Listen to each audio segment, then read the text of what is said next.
Mga opisyal ng DPWH at mga kongresista, kabilang na si Zaldico sa mga posibleng kasuhan sa Sandigan Bayan sa susunod na buwan. Giit pa ni Ombudsman Boying Remulla, pabibilisin ang proseso para raw makulong ang mga dapat makulong. Nasa frontline na balitang yan, si Camille Samonte.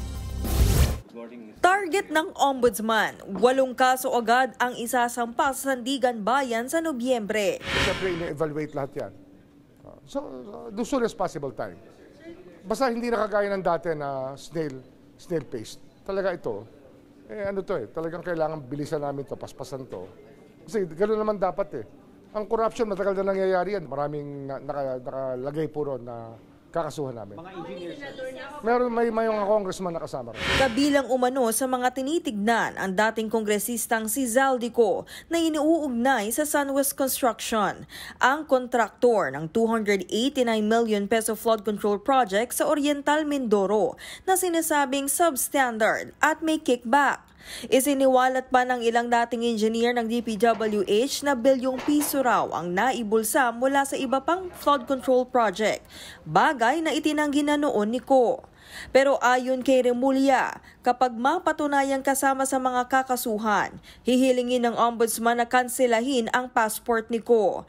Hanggang ngayon kasi nasa abroad pa rin siya at hindi pa umuuwi ng bansa. Kasabay nito, ang Department of Justice nakahanda na ring magsampa ng kaso sa Regional Trial Court laban sa mga dawit sa Ghost Flood Control Project sa Bulacan.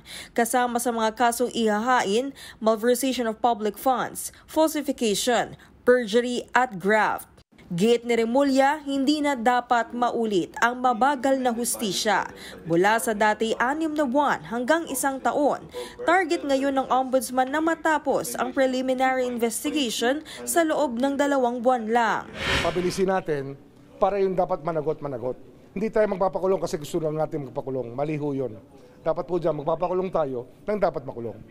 Sa gitna ng investigasyon, nilinaw rin ni Remulla na hindi na ipipilit ni dating DPWH Engineer Bryce Hernandez na maging state witness. Nakita naman nila na ang hirap gawin yon na magbigay ng blanket immunity lalo na sa Ghost Project. Hindi mo naman kailangan ng state witness kung tutuusin eh. Hindi, ano lang yan, kasi nga cooperative witness yan. Ayon nga kay Remulla, cooperative witness na lang si Hernandez. Bibigyan siya ng konsiderasyon pero hindi garantisado. Samantala, lumabas din sa ulat ng Anti-Money Laundering Council ang pangalan ni dating Bulacan Representative Salvador Ader Pleito na umano'y nakatanggap ng pera nung siya'y pa ang presidente ng SA Pleito Construction Corporation. Pero sa isang pahayag, mariing itinanggi ni Pleito ang paratang. Giit niya, handa siya makipagtulungan sa AMLAC at sa mga otoridad sa ngalan ng transparency. Bukod kina Ko at Pleito, nauna na rin pinangalanan ni Remulla si ACT-CIS Representative Edvic Yap na umano'y tumanggap ng pera sa mga diskaya, habang ang Benguet Representative Eric Yap ay tinukoy na person of interest sa flood control anomalies sa La Union. Hanggang ngayon, tikom pa rin ang magkapatid sa issue. Target ng ombudsman na maisampa ang unang batch ng kaso bago matapos ang taon. Kapag nakasuhan, kasama na riyan ang pagpapatupad ng freeze order sa mga ari-arian ng mga sangkot sa flood control scandal. Sa ngayon, hindi pa sigurado ni Remulla kung may mga senador na kasamang sasampahan. Nagbabalita mula sa Frontline, Camille Samonte, News 5. Mga kapatid, Mean Los Baños po, huwag magpahuli sa mga balita at impormasyong dapat ninyong malaman.